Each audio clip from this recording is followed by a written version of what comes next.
Lipid in the paper biochemistry is your third last unit that we have to discuss.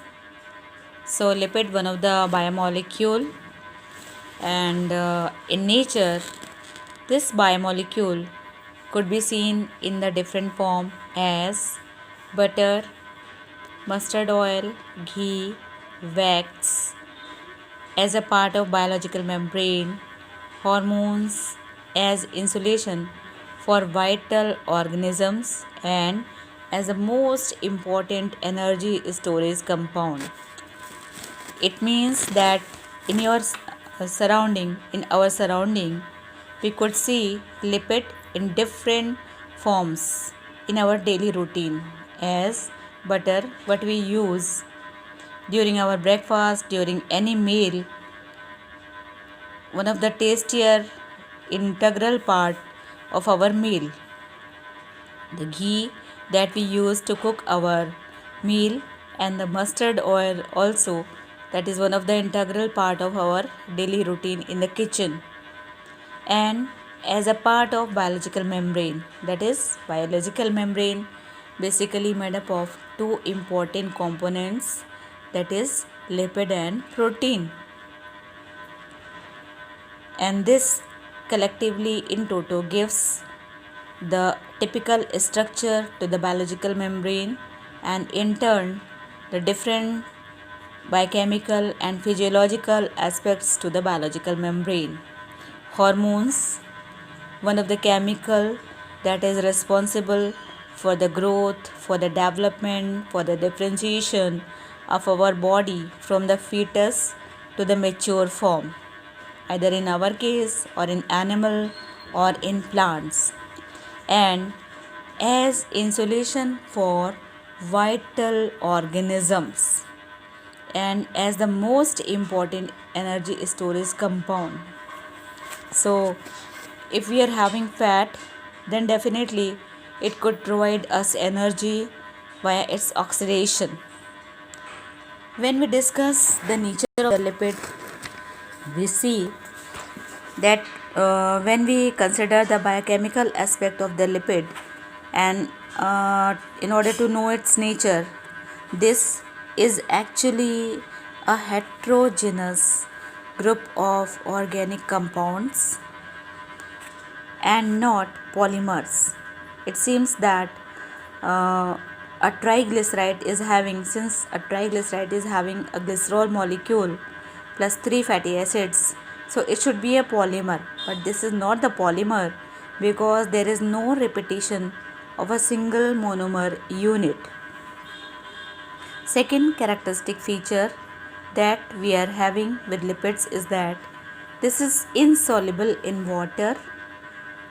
It floats over the water because it is lighter than water, but this could easily be soluble or mixed into organic solvents like alcohol, acetone, etc. This is an excellent insulator for our body. When we talk about its physical nature,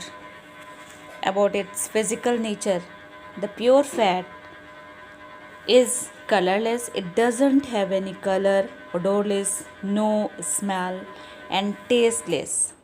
So could we see the fat in this form? No, because when we think about the butter, this is of cream yellow in color. So what is thing that imparts its yellow coloration? The yellow color of butter or any other fat is due to the mixing of foreign particles that could be easily soluble in the fats. As in case of butter, the carotene is present in the butter that imparts the yellow color to the butter.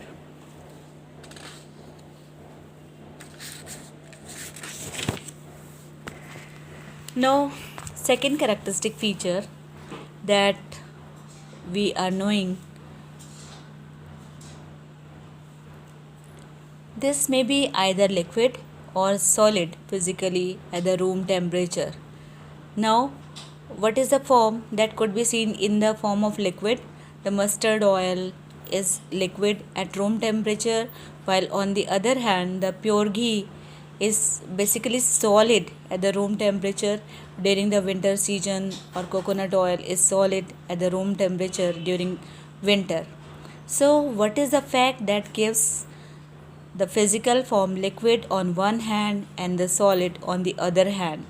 So, definitely some biochemical thing is there that could impart the different forms of the lipid in different states. When we consider the biochemical nature of the lipid, it is made up of carbon, hydrogen, oxygen elements. And a typical lipid is made up of two molecules, that is glycerol, which is where three carbons are having attached hydroxyl group and hydrogens, and fatty acids, which is with hydrocarbon chain plus acid group, attached acid group. Now these fatty acids may be either saturated, that is no double bonds are there in between two carbon atoms, or may be unsaturated, that is double triple bonds may be there between the carbon atoms. So again, coming to the lipid, back to the lipid, a lipid is basically known as triglyceride in the triglyceride.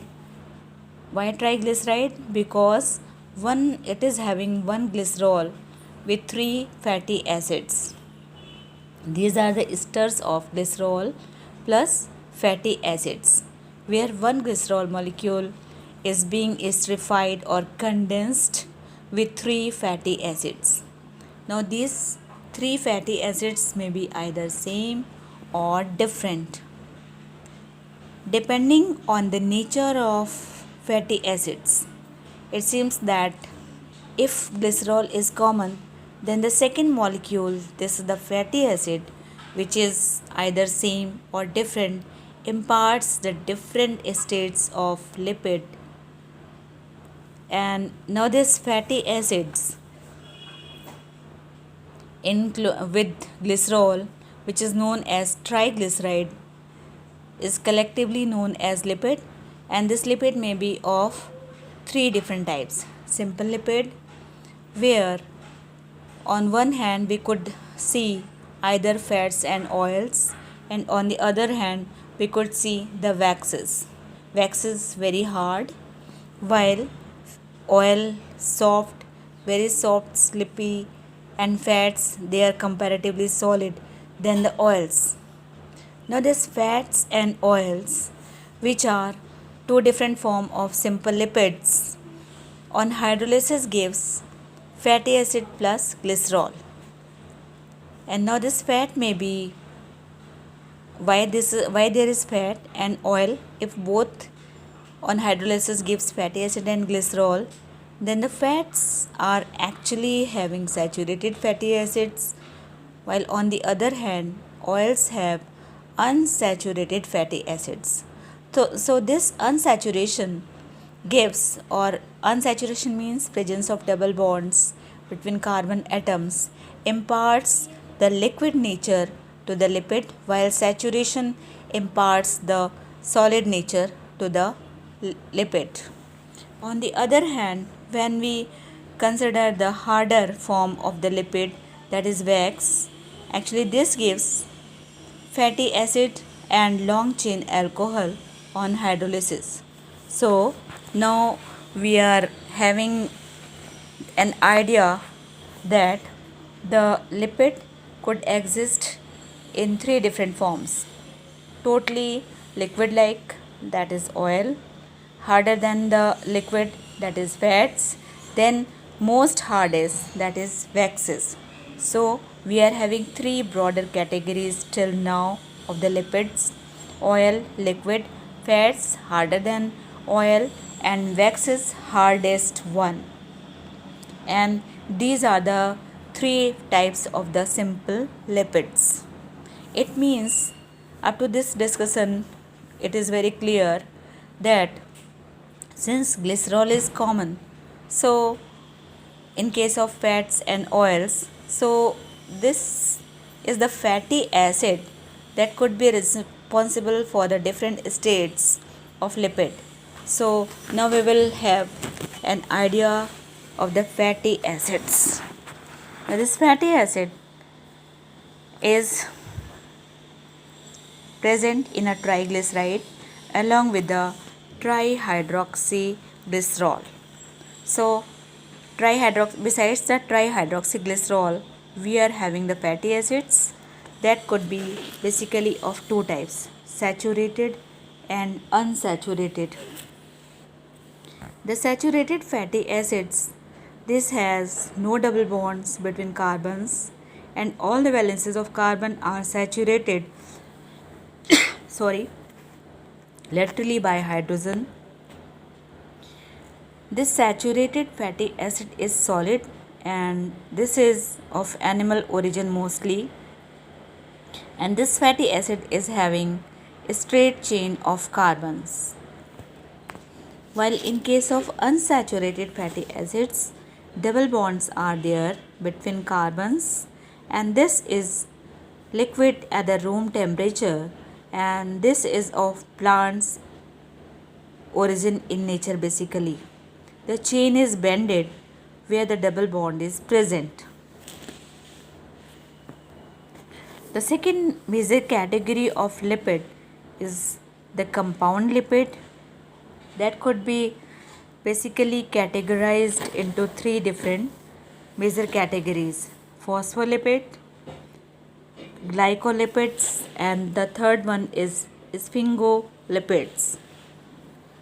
The phospholipid on hydrolysis gives fatty acid, glycerol plus phosphoric acid plus an alcohol, that is alcohol with nitrogen. The example is lecithin and cephalin. The second category of the compound lipid is glycolipids, which on hydrolysis gives fatty acids plus sphingosine or glycerol plus carbohydrate. The word glyco is for carbohydrate. The third category is sphingolipids, which on hydrolysis gives fatty acids plus sphingosine plus phosphoric acid and alcohol. So dear students, till this discussion we are having the knowledge of lipids up to the category compound lipid. The third one is steroid. So now we are having the knowledge of the lipid, its form, its nature, its biochemical composition, which is the triglyceride, where one glycerol molecule is being esterified with three fatty acids. Fatty acids may be same or different. That's why they are heterogeneous in nature, and depending on the saturation and unsaturation of fatty acids, we could have the different categories of lipid, that is our oil, fat or waxes, and due to presence of some other chemicals besides the fatty acid and glycerol or long chain alcohols, we are having compound lipids, where that could be categorized in three broader category, and the last one is steroids. In the next coming session, we will discuss the chemical nature of the or chemical properties of the lipid and its oxidation. Thank you.